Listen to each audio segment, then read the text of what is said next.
Kale tukwebaza okubanga okyekumidde ku Projan Media TV era nga ekyo kyokolokola kyamaanyi nnyo. Ttiimu zaffe ez'enjawulo omuli ttiimu eziri e Qatar, ttiimu eziri e Dubai, Jordan, United Arab Emirates, ttiimu eziri e Uganda wano, ne TV ez'enjawulo ezitugoberera omuli Logon TV, omuli Mansector TV, omuli Celebrity Track. Mukola kyamaanyi tubebaza okwekumira ku Projan Media TV, TV ekuwa amawulire agakagwawo. Mu mbeera y'emu muzikirize ntumire ku bantu baffe ab'ensusso omuli Kakinina, Nalongo, Nalwoga. Mukola kyamaanyi okubanga mukomentinga, mulikinga era nga mwe mufudde Projan ssaawa zino kikyeri. Basubscriber betulina mukoze ddala kyamaanyi nnyo.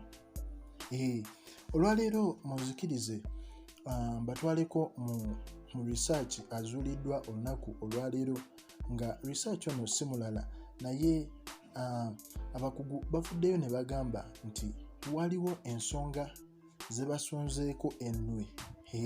Ensonga zino nga zezireetera abantu okumera ebiwalaata. Ensonga zino nga bazisonzeemu ne bagamba ze zimu ku nsonga abantu ezibaviirako kubanga bamera ebiwalaata, especially mu basajja. Yadde ne mu bakyala mu ekiri naye kyo si kyamaanyi nnyo. Professor agamba nti research ono bamukolera ebbanga naye nga ezimu ku nsonga kanzikutuuseeko.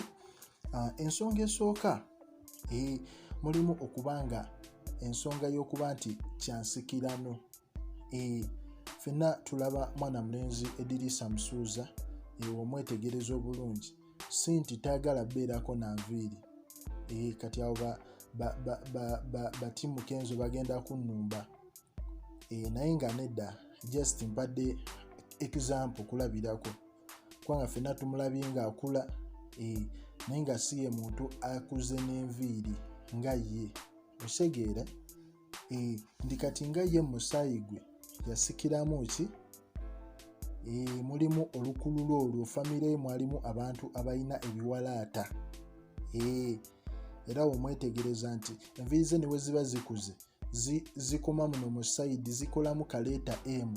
Osegeere ono research bakugu be bamukoze era nga ensonga esooka ngigambye nti kyansikirano, nti wabaawo jjajja wa jjajjawo abaabiyina, kati naawe kijja kikola ki? Kiba kiyita mu musaayi. Ensonga ey'okubiri bagambye aba stress. Stress aleeta okutuka enviiri. Osegeera stress naddala kati nga abakola. Stress nga olina emirimu gye bakuwadde ng'olina ogimaliriza mu budde. Osegeera stress oyo wojja nga okyeteeka buli lunaku ng'olina stress bw'atyo, ogenda okwekanga nga enviiri zitandise okutuka ku mutwe. Osegeera bino ebintu ebimu osobola obyewala.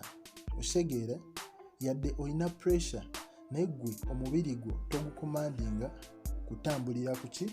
Kweyo pressure. Osegeera okusobola okubeera mu bulamu obweyagaza ate obulamu obulungi. Sigambye nti okuba n'ekiwalaata kibi, naye ofuna ekiwalaata mu budde obutali bwakyo si kirungi.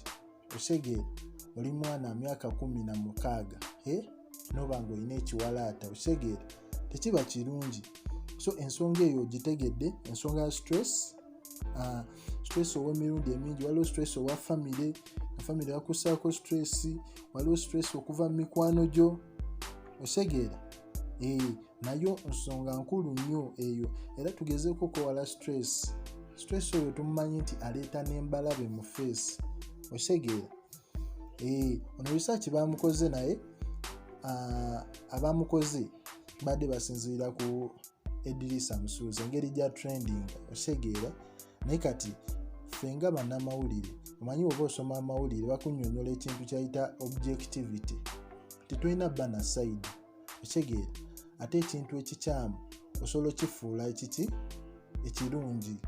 Kati nze mu kifo kyo kireeta nti kyabaddeko oli nze nsobola kireeta mu ngeri nti kisobola oyamba eggwanga oba n'omuntu ali eyo abadde takola ki adde takimanyi osegeera. So ensonga endala eri ku diet, ensonga endala ereeta boldness, waliwo kye bayita diet, biki byolya osegeera. Wankati wano bakugamba nti low vitamins, woba olina vitamins ntono osegeera mu mubiri osegeera, ne iron, waliwo ekirungo kye bayita iron abasinga tetukimanyi osegeera. N'ebintu bino bibeera nnyo mu gundi, mu nsujju osegeera. Ensujju ezo abasinga tetwagala zirya, n'ebisinga mwe bikola ki mwe bibeera. Kati oyinza okwekanga nga mukulu Kenzo, singa yali ali ebintu bino ng'akyali muto, kuva nga ali muto osegeera, yandigezezaako kukola ki okwewala ekyo ekiwalaata ku mutwe osegeera. Naye nga wegambye nze sijjidde sayidi eri, nze nzize kunnyonnyola bantu baffe aba Projan cause we are content creators. Tubawa amawulire agaakagwawo then n'ebifa mu ggwanga osegeera. Kati nga kino mu research mbadde nnyo gibawa mugitegeere osegeera. Then kati waliwo ekirala, waliwo drugs, drugs mbi nnyo, waliwo abakozesa ebiragalalagala osegeera. Obikozesa tekyandibadde kibi, naye overdose yabyo ereeta obuzibu osegeera. Noba nga omanyuuka enviiri ku mutwe ate nga tezijja kukola ki kuddamu kula osegeera. Mulina ogezaako ebyo byewala okusobola okukuuma enviiri zo nga zikyali nnungi ku mutwe osegeera. Then ensonga endala bagiyita lifestyle, obulamu bwo butambuza otya. Waliwo abantu abasula mu bbaala kiro paka osegeera, nga yeebaka ekiro mu bbaala, misana yonna atambula, tafunako budde kola ki kuwummula osegeera. Lack of sleep, kintu ekyo kireetera fatigue omubiri osegeera. Omubiri ne gufuna obuzibu nobanga